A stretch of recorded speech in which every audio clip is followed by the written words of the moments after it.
rusted in pieces on the ground. The arresting officer, familiar with the situation, picked her up a day before at a notorious location.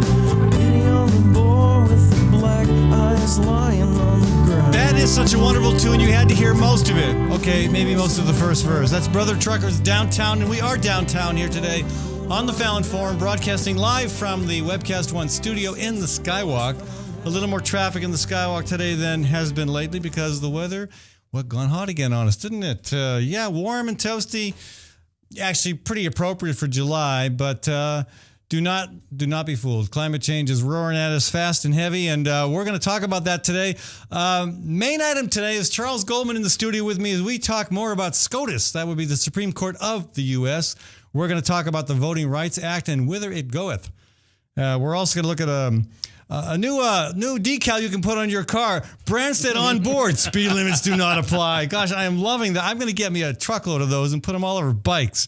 Anyway. And keep working this. You can make it a national story. Well, yeah. Well, as long as it lasts until the next election, I think that's. I mean, it's just a great way to remind people of how out of touch our governor is. Anyway, he may be out of touch on water issues as well. Apparently, Iowa Citizens for Community Improvement are raising the red flag on the ignoring of environmental damage being done to our streams. Interesting stuff there. But, and we can talk more about that. But I want to kick it off with welcoming Bill Stowe to the program. Hello, Bill. Ed, great to be here. Thanks for having me. Talk right at that. Do not be afraid of that mic. I will not be afraid of this mic. Okay, good. It's really interesting. It's like Polk County Corrections and the Waterworks use the same tailor. The beautiful shade of orange today. Thank you, Doctor. That's okay. I thought he was coming in here with a shotgun when I saw that color. Wait, Bill, you're out of season, man. You're out of season. Not to worry. Not to worry. Not to worry. Yeah, we'd have to stand our ground. Then, That's exactly right. Ooh, a key phrase right now. Well, we want to talk about the nitrate problem, but for if you have a second, indulge us. Charles wanted to share some thoughts on Miami, which again, enjoy Miami while it lasts, folks. It doesn't look like it's going to be here for all that much longer. If climate change models pan out, we could have our own little Venice here in the U.S. And what we're suggesting from the Fallon Forum is that those of you who can get internet access to read the article by Jeff Goodell called "Goodbye Miami" in Rolling Stone, which I know most people see it as a sort of out-of-date music magazine, but has actually probably the best climate change and the best financial crisis writing that's been done in the last 5 years. And Goodell's article is fascinating because he points out, one of the things, and this kind of relates to what Bill's here for, which is we never consider the externalities of what we're doing. All we think about is jobs. If you stop burning coal, you stop pouring nitrates onto the ground to grow corn, so you can make ethanol out of it. That there's no price down the road. But the nitrates, as Bill I'm sure will say, is an externality price down the road for Des Moines residents. Well, a current cost as well. At $4 million Correct. to build that puppy? $4 million to build it 20 years ago, Ed, because we had to. The EPA said, wow, you have a nitrate problem 20 years ago. After 1993. Absolutely. Right. Actually, in the late 80s and early 90s, this was just before the 93 flood, where we had huge nitrate problems even 20 plus years ago. EPA said, better do something about it, so we spent $4 million then. We haven't run it since 2007 because we have some other side stream treatment now, but even that wasn't enough to deal with the nitrate problem. So I do appreciate the concept of externalities, though. That ultimately is what we're talking about here, and the idea that feeding the world should not mean making your neighbors sick. Yeah, well, we've certainly been doing that to the shrimp industry. And again, Florida's problems are different than Iowa's nitrate issue. Well, correct, because Florida is obviously going to be underwater at the present rate of rise. Is that pretty much accepted? Yes, and the article is not from climate change alarmists. This is from people who are doing the planning and the engineering for the state of Florida, and particularly South Florida. And basically, they say the inexorable rise of sea level from up to 3 feet, then to 6 feet, will pretty much leave most of South Florida underwater. The Keys will have to be abandoned. Most of the city of Miami will have to be abandoned. And interestingly, the only people who might make it in Miami are the African-American population that sits on the highest point in Miami, which is 12 feet above sea level. And is that why you're wearing a shirt that says "We are all"? No, it Africans? has nothing to do with that. That's something totally different. But, it's an eye-opening article. And what was really eye-opening about the process down there was that some of the engineers, not the climate change scientists, not the people who the right wing thinks the left, has paid off to say this to get grants, but the engineers went to a meeting that was funded by Florida's emergency response and also their water people, and they went to a meeting in which, after explaining how inexorably there's no way that Florida can avoid being underwater by the end of the century, one of the commissioners on this panel lectured them on Genesis, basically saying that God had destroyed the earth with water the first time, had promised that he would never do it again. Therefore, there wasn't any real reason to plan for climate change or the rise of sea level. What about wildfires? No, well, that's not going to be Florida's problem. Right. But, one of the things is I think it's a worthwhile read to see, again, externalities. I mean, here we're talking about Nitrates. Millions of dollars. Right. Down there, they're talking about $30 billion of pumping stations and seawalls just to keep Florida above sea level. But can you really for next 20 years? I mean, I'm sure you're probably loving the job of being Des Moines Waterworks guy and not Miami's Waterworks guy. I mean, that's got to be an impossible task. How do you envision a seawall effective enough to protect Florida from sea rise? And it's always a pleasure to be doing this job in Des Moines, Iowa versus Miami, or I lived in New Orleans for a number of years, which is beneath sea level. And which also will be another city that will likely disappear with sea level rise. What will happen to Mardi Gras? We'll have to make it happen up here. It'll be like Waterworld. I guess we'll have to do it in Brazil, like it started, right? Well, maybe Des Moines. Celebration. We're the cultural and culinary crossroads of America. Bring it here, I say. Yeah. Make it happen. Yeah. But we may be close to the coastline by then. No, that's an exaggeration. Yeah, it is an exaggeration. All right. But all those Floridians going to move here. That's a problem. We'll be happy to serve them water. Okay, well, particularly if we can take care of the nitrate problem upstream from us. And I do want to thank you for this fairly tasty little mug of Raccoon River water. I mean, it's considering what I see flowing down the Raccoon, this is a vast improvement. A lot of science and a lot of engineering go into making that drinkable for you. And a lot more cost than usual. Absolutely. I mean, absolutely. It's not... And who bears that cost? Our ratepayers. I mean, and we go back to the externality issue to some degree, Doctor. I mean, part of the issue is it's costing us more to treat this.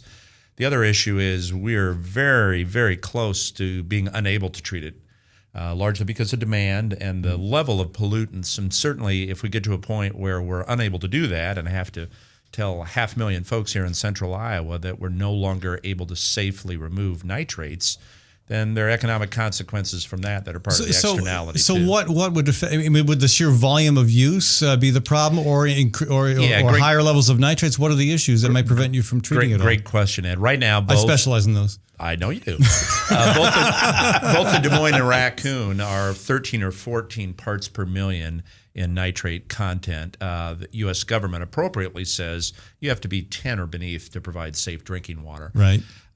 So we have this world-class nitrate removal facility that we had to construct 20 years ago. Unfortunately, that's only able to deal with about 10 million gallons of nitrate removal. Today, we're going to be delivering 80 million gallons. So the process of demand outstripping our ability to be able to treat it safely is really where we are. And that's why we're out telling folks, please don't irrigate, irrigate wisely. How many people are? I mean, I irrigated this morning. I irrigated my garden because I think there's a difference between lawns and food crops. I mean, unless you're out there grazing on your lawn. In case of Ed's garden, neither of them grow. What? But I mean, I think that's a good point, Bill. I mean, I really have trouble with driving around the city in the summer, in which how much of the water use during the summer is directed to keeping lawns green? Obviously, Dr. Awfully related to the immediate climate issues, temperature, and whether we've had recent rain. But 80 million gallons we sell today, probably 10 plus million of that are directly related to ornamental irrigation. And we are realistic enough to know that expecting people will stop lawn watering is probably impractical, but we want people to irrigate wisely. If you're irrigating right now, if you're out watering down your tomatoes right now, even though that may be more important than a grass crop, it's still noon and hot. Yeah, better to do it in the morning. Absolutely. I was up at 5 doing it. Excellent. That's what we like to hear, Ed. You like to hear me up at 5? I like to hear you up at 5. Well, if I fall asleep during the show, though, I can't promise that won't happen. Don't worry, we won't let that happen. Well, I mean, Ed and I have talked about this before. I have never totally understood the ethos of having to have your house surrounded by a green lawn during the summer. Charles, that's un-American of you. Well, you go to places like Phoenix in the past, Right. and here was a place that had no humidity. People moved down from other places. They put Kentucky bluegrass down in the middle of the desert. They put pools out there, and the humidity was 20% within a short period of time. And you looked at it and you said, this is moronic. And I don't understand. I mean, grass is made hardier by allowing it to go brown and seek deeper rooting rather than superficially watering it, and then it's weakened by it. And I no question, most of the grass that we have, the ornamental grass that we have now, when it goes brown, it's going dormant. It'll be back. That's Sure, a little bit yeah. different than your tomatoes or your Yeah, annuals. mine don't go dormant; they go dead. Yeah, exactly. Yeah, so- that's really dormant. Well, and I try to maximize the benefit I get from watering by I build little basins around my plants so the water goes directly into that plant. I use less that way. And he collects his urine and puts it on his garden too. Yeah, and folks, if you want to send me your urine or feces, I will gladly apply that to my garden as well. The number to call, never mind. Our zoning folks may not like that. There may be I'm an not issue sure. there. You know, when you raise chickens, you don't need to do that, Charles. I think the other question here is I don't think people understand water as a resource. I mean, and it kind of goes to not some here. of the- We don't. No, we don't. No. And it goes to some other issues beyond the one that Bill's here to talk about. But as we've talked about before, the pipeline, the Branstad, Excellent. came out for the Keystone Pipeline. And again, no one's asking the question. We're using tens of millions of gallons of water, but it's Canadian water, so I guess it doesn't count, to be able to extract this and then make it soluble enough to move it. But it's a huge waste of a resource, which may well become scant on. Same with fracking for natural gas. I mean, but look at how much water is used in wind production, solar production. Little, none. Right. Yeah, But I suspect, like the situation with Des Moines Waterworks is no one thinks about it until they either see the waterworks surrounded by the river or in a situation like this. And Bill out there in a canoe. Hey, absolutely, and you don't want to see me canoeing because that means there is a problem. But I think you've both really touched on a number of issues, whether it's fracking or XL Keystone. I think it's also important to know that there are groundwater implications from our ethanol industry here. Oh, sure. Far more locally. That's harder to talk about in Iowa. It's definitely, we're tending to talk about hard issues right now because there are some hard realities coming our way through climate extremes and through really surface water pollution that we're seeing that's extraordinary. And that's what we're seeing right here locally.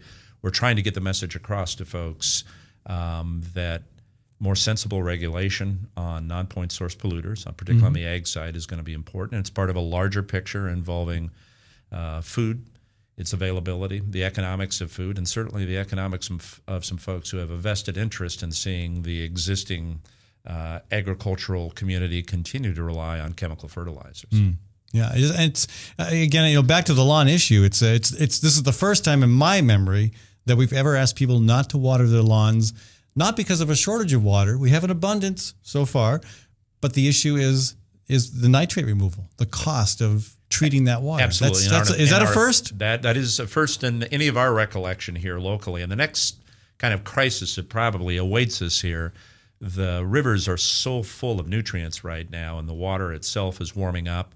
We're getting more sun, that algae will be our next problem. And algae for us is a particular concern in how we treat. So we're going to go from this nitrate crisis where we can't remove it quickly enough to an over-nutrified water that's going to create algae problems. Yeah, and some people still fail to make the climate change connection. I mean, you've made it pretty emphatically. Well, and I remember all too well 5 or so years ago dealing with water quantity issues, and now we're dealing with water quality issues, and they're all part of a larger cycle of boom and bust that continues to look to the ag community as needing to take a greater leadership interest in dealing with a community resource, and that's surface water in particular. Well, the other thing I'd like to ask Bill is that I think a lot of people feel like, well, I'm not going to worry about whether you can deliver quality water. I'm going to filter it myself.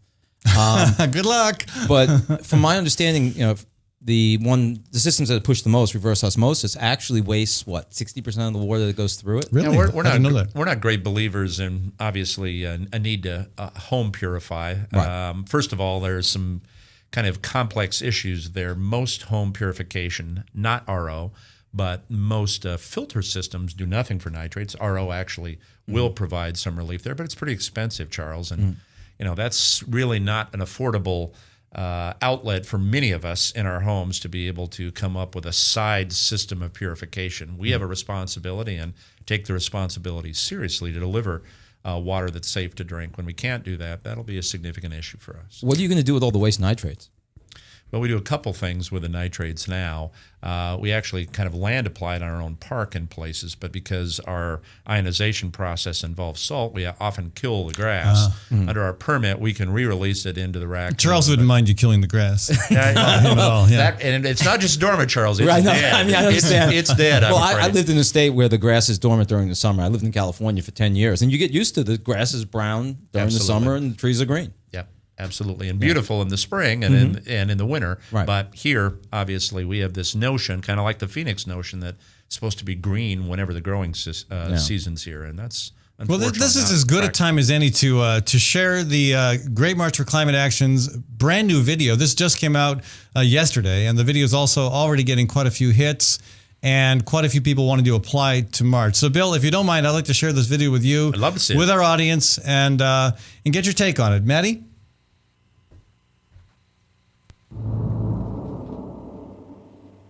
Glaciers are melting. Crops are drying. There is unprecedented hurricane calamity. Farms and cities are flooding. Monster storms in the summer. Storms are worse. And more frequent. And they are destroying our homes.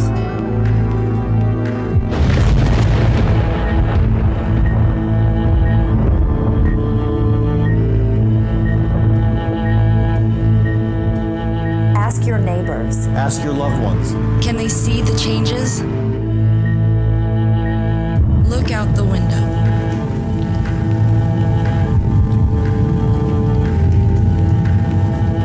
It can seem hopeless. But so did this. And this. Are you ready to step up? Like these people did. Or these people. Or these people.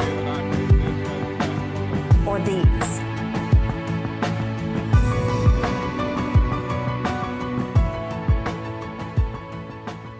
Next year, 1,000 people will journey across the nation to set a new standard for the American dream. How many steps will you take? I will take the steps. From sea to shining sea. As far as I have to. As long as it takes. For my children. For my grandchildren. And the future of people and life everywhere. 7 million steps. 246 days. 3,000 miles.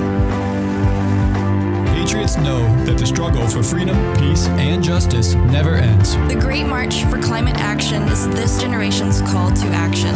March with us from LA to DC, taking the message that we have the conviction to ensure that all life can enjoy a safe, healthy, and inhabitable planet for all of time.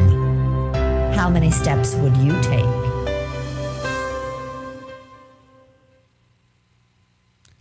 A collaborative effort organized by Zach Heffernan, one of our Climate March staffers, one of our climateers.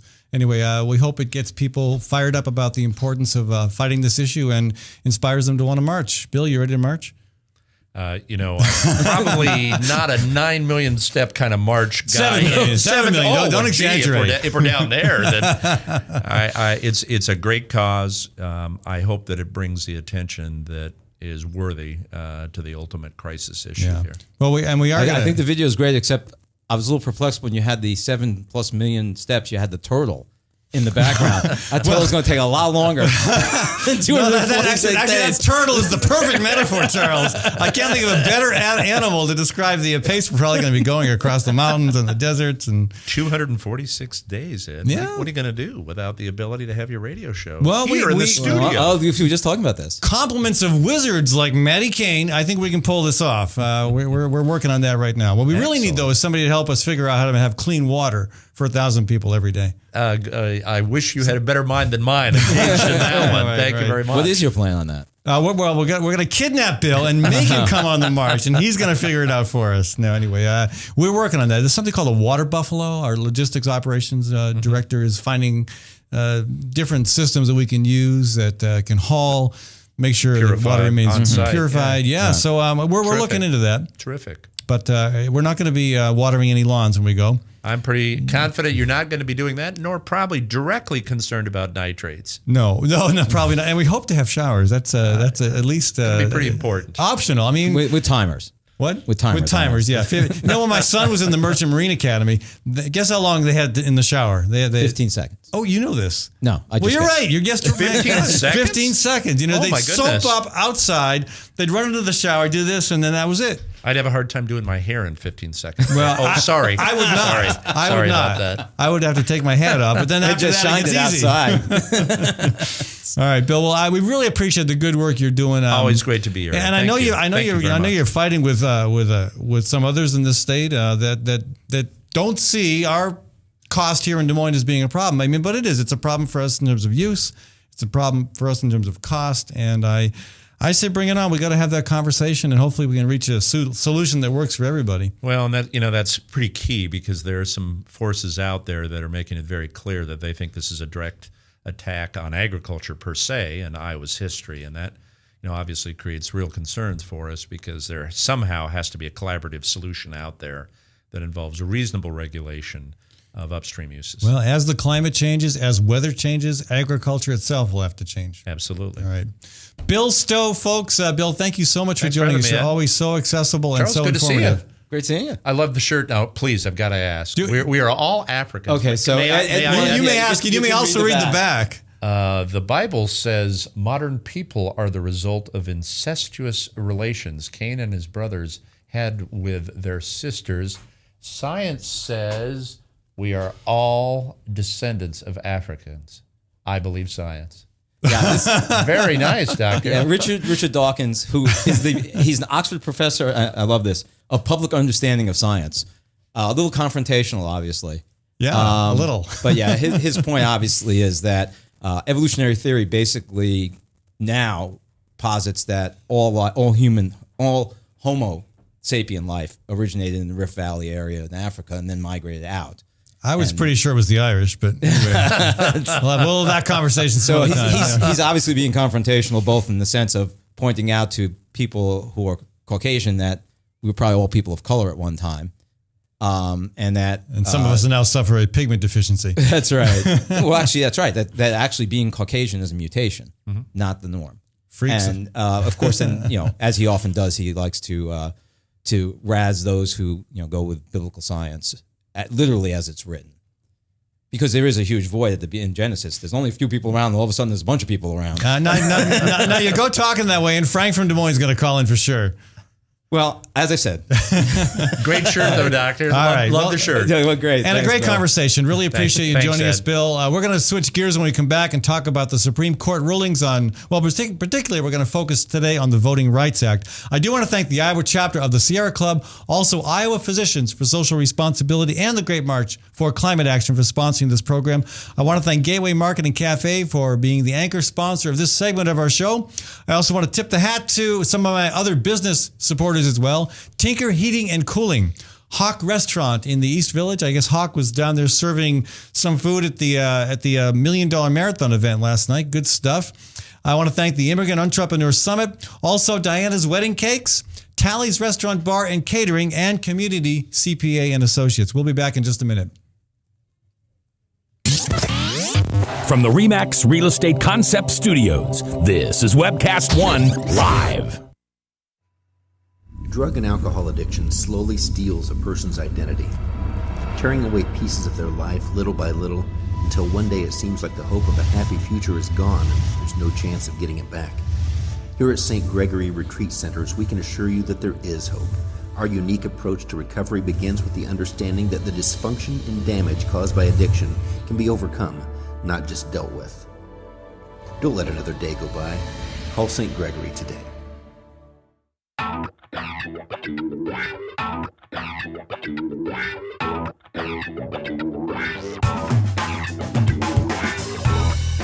Well, good morning. This is the 7th of June in the Lord's year 2010, and this is day 1 of webcast1live.com. We will begin with Max World Live with my special guest, Tom Coates. In just a minute, there's Tom. Wait. Howdy. And we will be live for the very first time on Webcast One Live.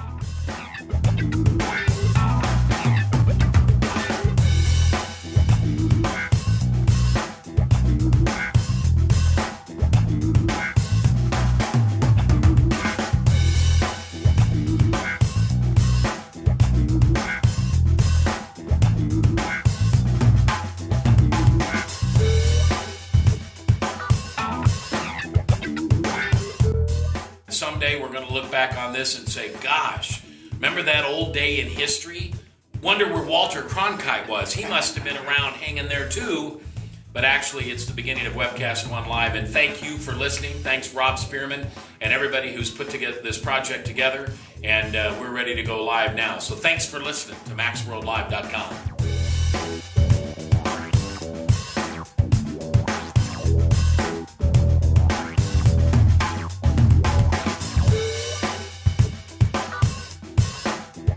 I can't tell you that it's going real well from time to time, but it is going.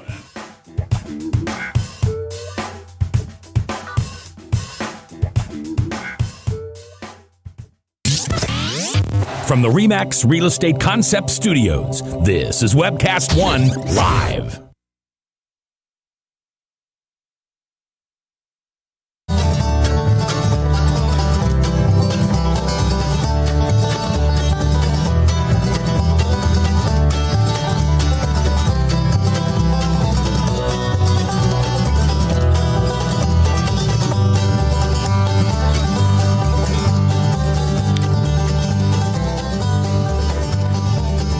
Welcome back, folks.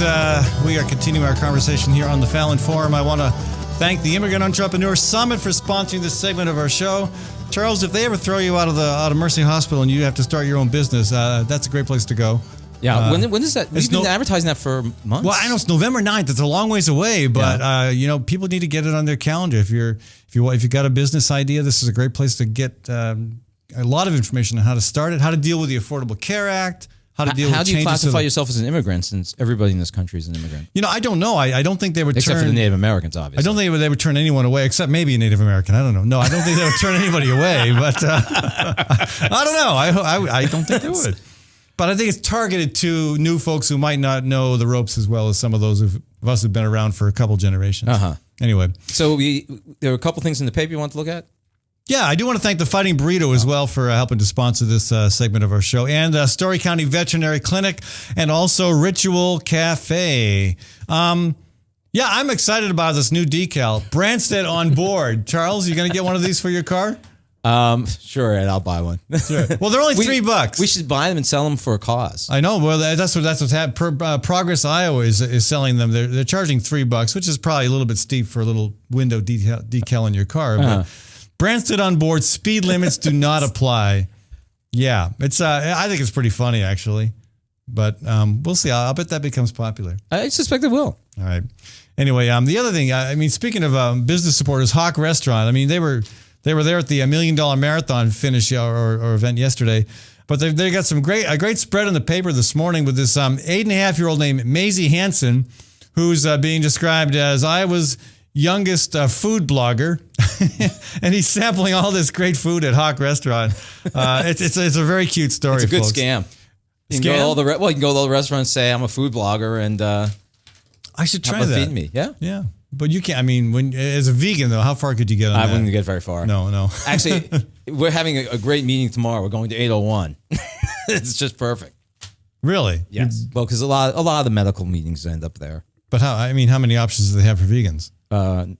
Well, none. Okay, so you're being sarcastic. Exactly. Yeah, okay, gotcha. Okay, it's a meeting I eat before I go. Yeah.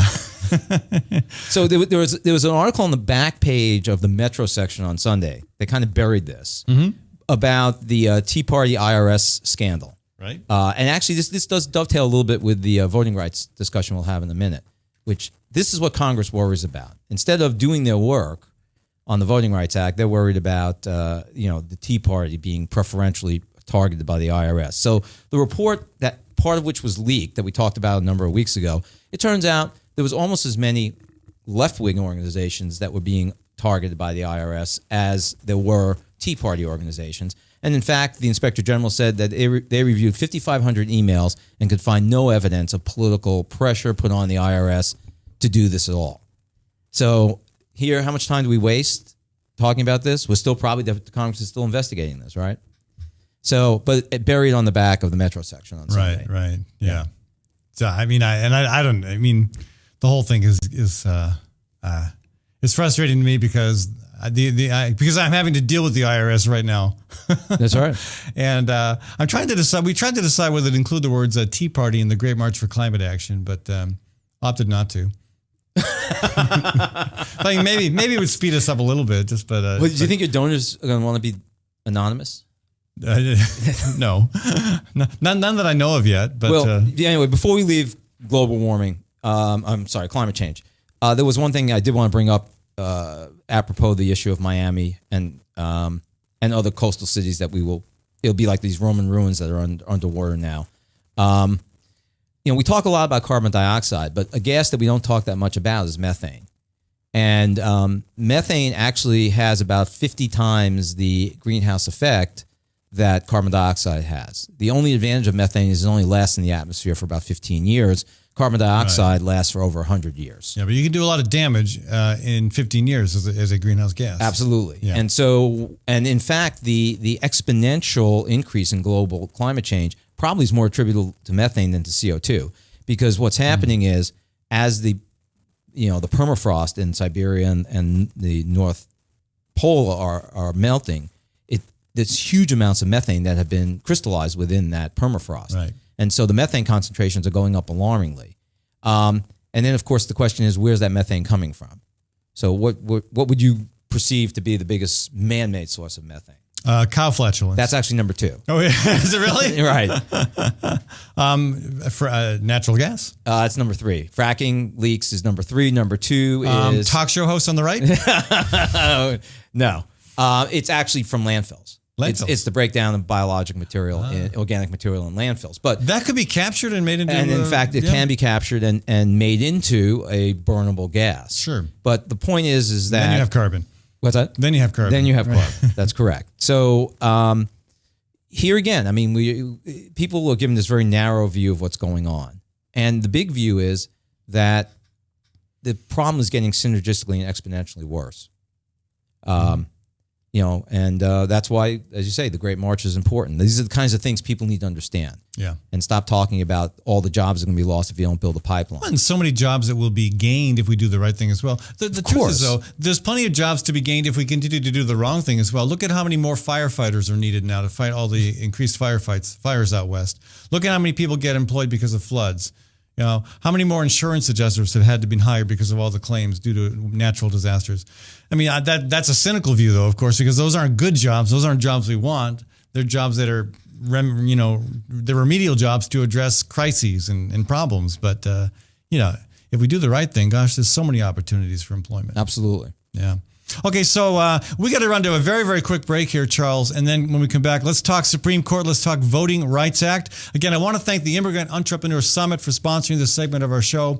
I also want to thank Sargent's Garage at 6th and College and Dan Kelly's Real Estate Business in Newton. And I want to encourage you to go to the Fallon Forum website and support the businesses, organizations, and events that make this show possible. Give us 2 minutes and we'll be right back. From the RE/MAX Real Estate Concept Studios, this is Webcast One Live.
of a new era begins. From the RE/MAX Real Estate Concept Studios, this is Webcast One Live.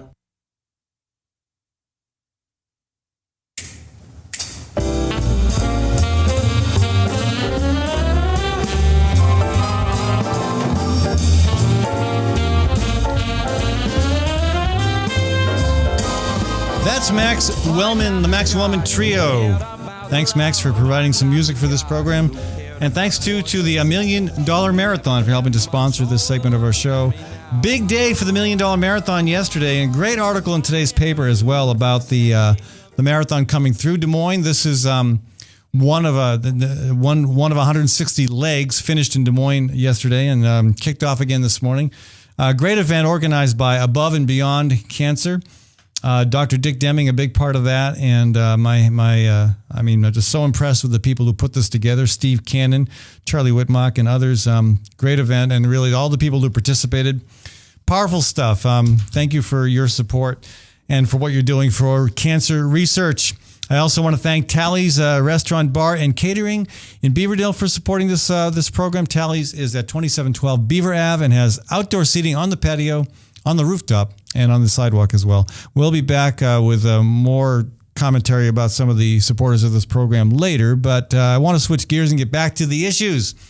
The Supreme Court did a lot a couple of weeks ago now, and one thing we wanted to talk a little bit more about was the Voting Rights Act. That's been around since 1965, and it has the country has changed, and the argument was, well, the country's changed, the situation has changed, we don't need that anymore.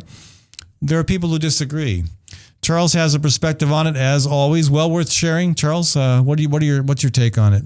Well, actually, given that I generally listen to progressive-leaning radio.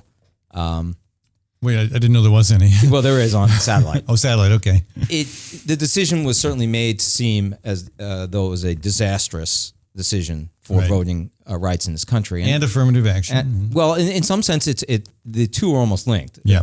The first linkage is, if you remember, when we talked about affirmative action last week, the financier for the Fisher case was the retired stockbroker in Houston. He also financed the Shelby County litigation.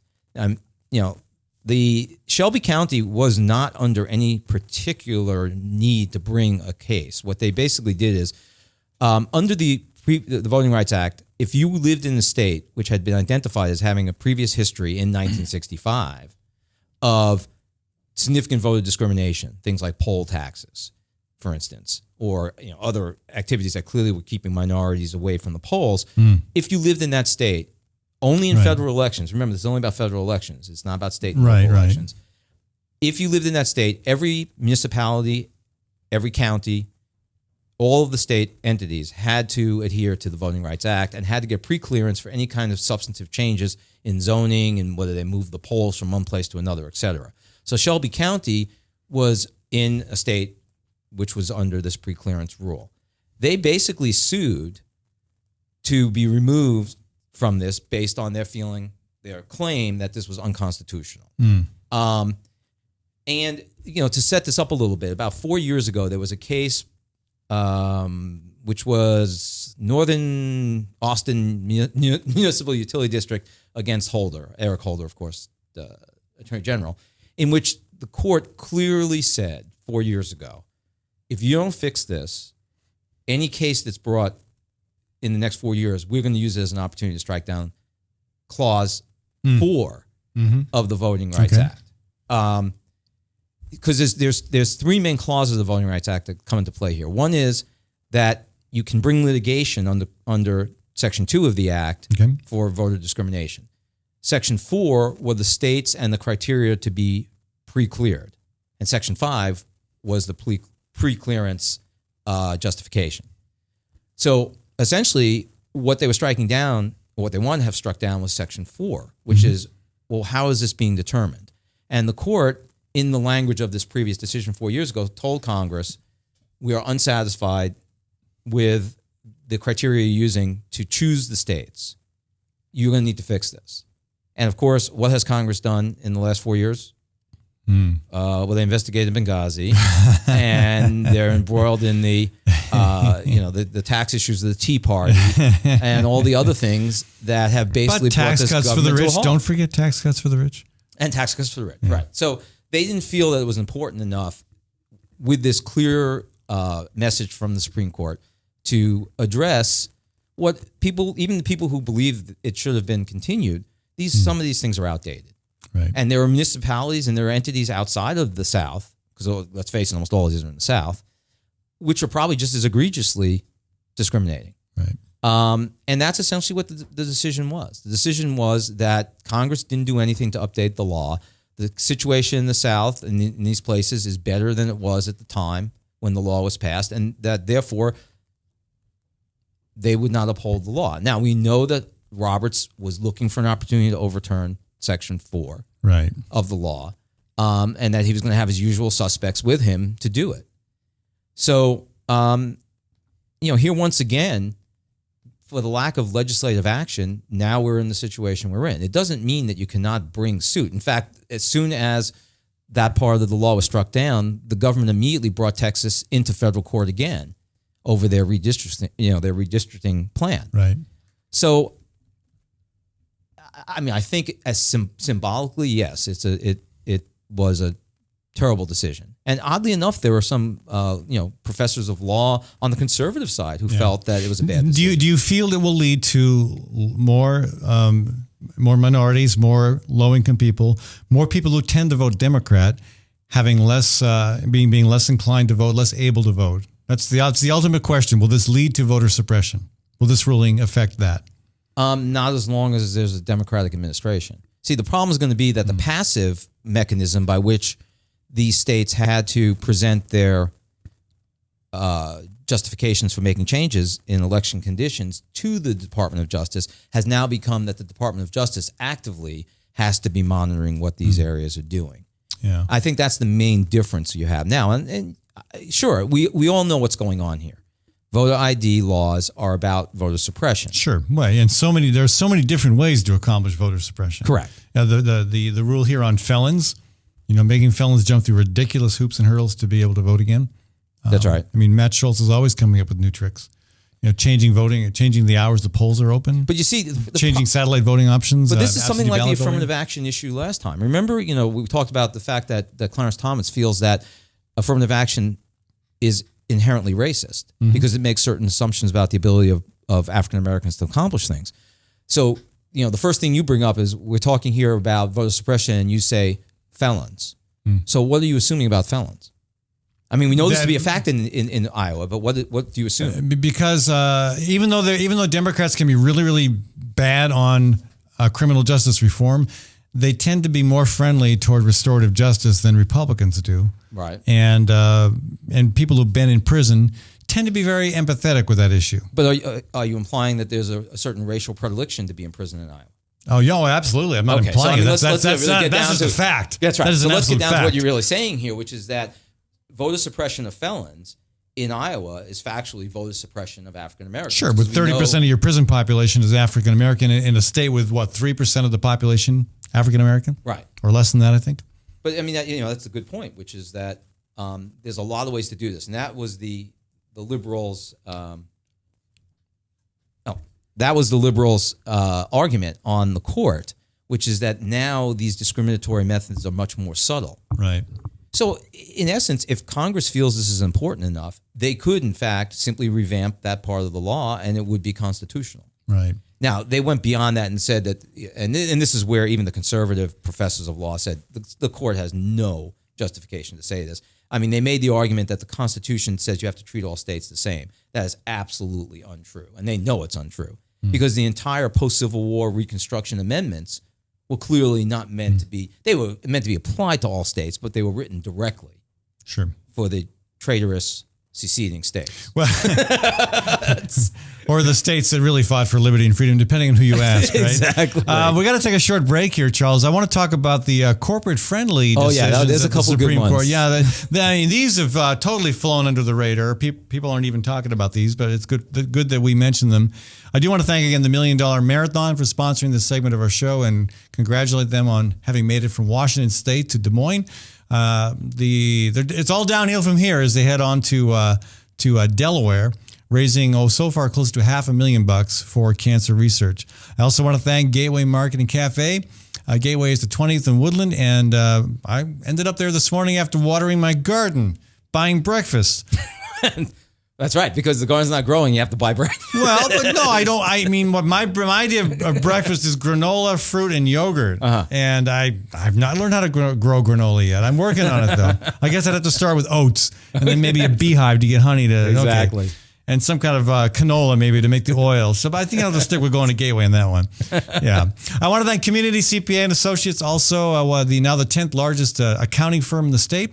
And Fighting Burrito, where you can get a custom-made burrito for a very affordable price at their place at 13th and Locust in Des Moines. Also at 117 Welch Ave in Ames. When we come back, Charles Goldman and I wrapping up the conversation on the Supreme Court by looking at some of the corporate-friendly decisions that, of course... Why would we not expect some of those to come out of a Supreme Court chaired by Justice Roberts? From the RE/MAX Real Estate Concept Studios, this is Webcast One Live. I'm Brian Leach, owner and general manager of Service Legends. I brought along a couple of the home comfort heroes. Hi, I'm Tammy Wells. I am Nick Wondershide. I'm administrative manager. I am the senior technician from Service Legends. It seems like every good thing, when you feel it to the bone that it's good, there's a lot of hard work put behind it. I don't think that you can fake it and have it turn out good. You know, if we seem like, okay, that's just weird, it's just a furnace, why would you believe so deeply in a furnace? It's not just that, you know, we want to show the world that you can have good service. Yeah, I mean, it's got to be, it's your home. You know, it's built into our daily trainings, it's built into our culture, that we're going to do whatever it takes to have each client say they love us, period. That's why we spend all the hours in the training that we do. And if we guarantee it's going to be a good experience for you, or else it's free, what type of work do you think we're going to do? There is a guarantee. Temperature selection guarantee, fixed rider it's free guarantee, comfort guarantee, best value guarantee. All of these guarantees hold us accountable to ensuring that we exceed your expectations. And if for whatever reason we'd fail and we can't make it right, we guarantee all of those guarantees with a 100% money-back guarantee. I mean, if you don't think that your technician can fix it right, are you going to say that to a client? No. You don't have to worry about having a technician come to your house. We drug test, background check all of our team members. We put safe people in your home. Each and every one of our service techs, 400 hours a year in training. You tell it the minute they walk in the door. They know what they're doing, they've done their homework, and they actually truly care about what you want. Because at the end of the day, you're the person that makes sure I have a job. They're going to be listening. They're going to want to know what your challenges are. Then they're going to come and give you options, and you get to choose. If I'm there to help and I make it easy and painless, I did my job right that day. Well, when it comes to your comfort, safety, and your family, you know, you don't necessarily go buy the most expensive, but you get the most bang for your buck. Oh, it's worth it, because there's a lot of people that will find a way to get it to work right now and then leave and then come back, charge you again, and the cycle just repeats itself. So when I'm out there looking at the furnace, I want to find why it failed today. How can we change the part today with something that you're not going to have to worry about? Is it worth changing the part today? I mean, you can put a lot of money into a furnace. I can fix parts all day. There's good job security in that for me. But is it the right thing for you? I get a lot of the phone calls of after the technicians are there. They're just in awe. They're like, wow, you guys are great. I mean, I don't even know what to say. You guys are great. Everything you did was perfect. It was great. Keep going though. I like this. Just give us a try. I'm going to take all the risk. I've got the time to make this right. I've got the support to make it right. Just check us out. And if you don't see the value in what we do, I mean, fixed rider, it's free or 100% money back. Enough said.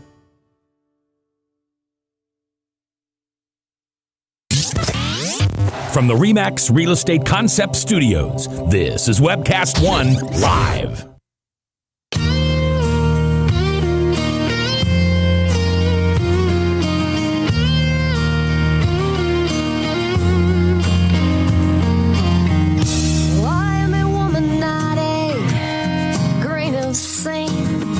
Down this river without a plane, and I'm adjusting to currents the best I can. Welcome back, folks. That's Mary McAdams. We're back to our conversation here, and Charles, I don't know whether to thank you or to throw stuff at you, but it was just pointed out that the our video, our climate march video, actually, when we talk about going from LA to DC, it actually shows Salt Lake City.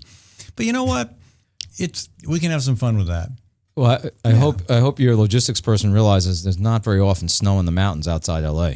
Well, the thing is when you Google images of LA, that one comes up. Right. So we're going to blame Google.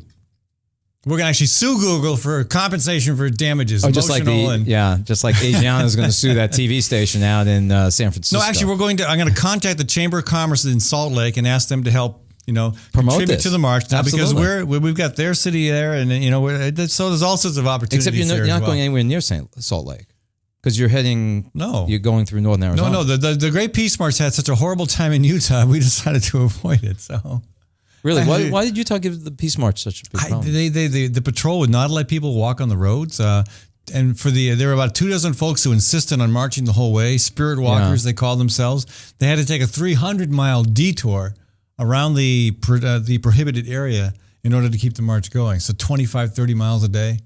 Now that was marching. Well, maybe they sent the leaders of the march a book on that massacre that occurred in southern Utah in the late 1800s. I'm not familiar with that. I can't remember the name of where it occurred. But, when there was a question as to whether Utah was going to secede, essentially, and there were a lot of hostility, and a party made its way across Utah on the way out to California, and were massacred by a combined Mormon contingent and Native Americans in the area. Well, it's nice to see some some cooperation between Mormons and Native Americans. But speaking of that doesn't happen too often. Speaking of the Chamber of Commerce, they went 7 for 7 on this Supreme Court session. Chamber of Commerce. The Chamber of Commerce. Oh, the Chamber. Okay, yeah, they had 7 issues before the courts, and they won them all. In which they filed briefs, and they went 7 for 7. We're happy for them. And it's been pointed out, historically, the Chamber of Commerce, when it files, amicus briefs, goes about 50-50. But under the Roberts Court, it's been over 70% the entire time. And they had an all-star year going 7 for 7 this year. Well, I'm very happy for them. And so one of the decisions, and again, these all got lost amidst the gay rights issues and the affirmative action and the voting rights case. Yeah. But I actually think Progress put out a little thing calling, the scariest pending Supreme Court case. And this was a case involving a worker at Ball State University in the food services there, a black female who was harassed by her white coworker and her immediate supervisor, who was also white, including, she claimed, death threats. The university investigated and actually did discipline or supposedly discipline those involved, but she brought suit under the Civil Rights Act, Title VII, I believe. Yes, Title VII, about that the employer is globally responsible for the behavior of their supervisors. Right. And what the Roberts Court did was to decide that a supervisor, as defined by the Roberts Court, is only somebody who has the right to hire and fire you. And as the progressive side of the court pointed out, that means that you could have someone, secretary with their immediate boss who is sexually harassing them, making their life hell. But since they don't have the right to hire and fire, they essentially would not, there'd be no redress other than, and this is what Alito said. Alito said, well, even though we're narrowing the definition of supervisor to this very narrow hire and fire responsibility or capability, you would have redress to sue because the company did not adequately control the coworker, which of course is a much harder process. The thing I find interesting about this is one of the ploys that American corporations have pulled in recent years to not pay overtime is to name everybody and their mother who works for them an exempt employee. They claim that they're supervisory. So clever. It's a clever, and that's exactly right. So you get people, you pay them for 40 and they work 80, but that you don't have to pay any overtime. In fact, if they're salaried, you don't have to pay anything. Right. Because you claim that they're supervisory. Sure. So here we have the court deciding that the only true supervision is the ability to hire and fire you, while the corporations get all the advantages of paying people as supervisors. I could reclassify Maddie as a supervisor. She's supervising the board, the sound equipment, Correct. And then I could pay her less. Right. I am all over that. We're getting some head shaking going on there in the other room. So, second decision. Maddie, you like that idea? The second decision that was ignored was the American Express versus Italian Colors decision. That was a 5. Italian what? Colors. It's a small business, some small business. Colors. Colors. Oh. Colors. COLORS. Italian Colors. Colors. That was the case. Okay. And it's a 5-3 decision because Kagan had to sit out because she'd been involved in some of the litigation. So were most of these 5-4? Yeah. They were all 5-4. They were essentially all 5-4. And this would have been 5-4, but Kagan had to sit out. Now, this one, I think people will really recognize. Basically, American Express charges a much steeper premium on credit card transactions than Visa or MasterCard. Right, which is why some places don't take them. Correct. So a bunch of small businesses banded together saying, we're not going to pay this extra. You have to give us the same deal as the big companies. Right. And American Express pointed to the contract that they had made with these small companies in which they said, number one, you can't band together to sue us. Number two, we have written a contract that says you can only arbitrate, you cannot litigate. Now, most of you will recognize this scheme because it's the same scheme when you sign up to buy a cell phone. If you remember correctly, that case has already been adjudicated, and AT&T's contract in which it basically said consumers had to go to arbitration was upheld. The dirty secret of arbitration and mediation is the corporations win 90% of the time. So it sounds reasonable, but it's not. And in fact, under common law, traditional contract law, unconscionable agreements are unenforceable. So basically, this small company said this is an unconscionable signing away of our rights to litigate. And as the left side of the court pointed out, you could essentially say you can't bring suit for for sexual harassment. You can't bring suit for worker discrimination. All these things. So we probably don't have time to go through all 7. But what are the? No, I didn't. Well, I didn't bring all 7. The remaining 5. Which one would you? What other one do you think is most important to people to be aware of? Again, it is. And maybe this is intentional too. Cram those things into a final week of rulings where you've got some hot button issues that are going to get all the attention and folks don't even know what's happening. But these things are going to cost small businesses and consumers a heck of a lot of money. Right. I mean, I think that all of them, although the Italian colors was most egregious, all of them point toward a decreasing right to rein in corporations by litigation activity. Yeah. And that's what this court's about. Yeah. Well, again, no surprise. I don't know. I don't expect anything else. I am pleased at least that the decisions were split. That's helpful. At least gives me some confidence that even though Democrats may be out of touch in a big way, their appointees might at least be willing to consider the consumer side of this. No, I think that's true. And I think one thing we should talk about one day is why is the Supreme Court only 9 justices? It's the smallest Supreme Court in the world. How many would you make it? 15, 20, some odd number that's greater, because that would make it much harder to pack the court. Yeah, good point. All right. And the Constitution doesn't set the Supreme Court at 9 justices. When Charles gets to be president, we're going to have that change. That's right. But first, we got to get him elected to Congress, U.S., the state legislature, maybe? I guess probably state would be the way to start. You could have a lot of fun down there. It probably would, yeah, if I had the time. In between. We can bring your patients up to the Capitol and operate them. We'll operate on them while you're debating. Well, I could do that, or I could just debate from the OR.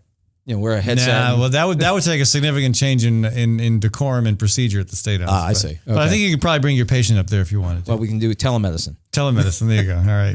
Hey, folks, I want to thank Charles Goldman for joining us, and early in the show, Bill Stowe as well. I want to thank my producer, Maddie Kane. I want to thank this segment's sponsor, Tally's Restaurant, Bar, and Catering. They're a great place for lunch, folks, as well as dinner. And do check out the patio seating on the roof and on the sidewalk. Also, I want to thank Tinker Heating and Cooling. Yeah, probably cooling this time of the year. You've got an air conditioning issue? Give Tinker a shout at 371-2114. I want to congratulate Hawk Restaurant on the great piece in Des Moines, in the Des Moines Register this morning, and also for their participation with the $1 Million Marathon. And remind folks to check out Hawk Restaurant in the East Village, where 90% of the food comes from local farms and local producers. I also want to thank Dr. Kim Holding in Story County Veterinary Clinic on Highway 30, just east of Ames on the way to Nevada. I want to thank the Immigrant Entrepreneur Summit and remind folks about that event coming up in November. Again, thank you, Dan Kelly. And Dan Kelly will be joining us tomorrow. I'm not quite sure what we're talking about yet, but Dan will be with us. I also want to thank Ritual Cafe, a part of my daily ritual at 13th and Locust. Again, we'll be back tomorrow on the same place, same time on the Fallon Forum. From the RE/MAX Real Estate Concept Studios, this is Webcast One Live.